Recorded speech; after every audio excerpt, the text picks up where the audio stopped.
Kapag mahina ang isang lalaki, madali ang utuin at manipulahin gamit lang ang balat.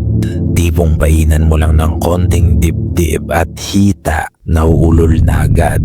Masama na ang tama niyan at alam na alam ng mga babae yan. At karamihan sa mga babae, ginagawa nila yan. Ginagamit nila ang katawan nila upang makuha ang gusto nila sa isang lalaki at hindi nila kailangang ibigay ang buong katawan nila. Cleavage is just enough for some men to do anything a woman wants. Naunawaan mo ba yan? Kung ako yung babae, itaas ko lang ng konti ang palda ko. Susunod ka na agad sa gusto ko.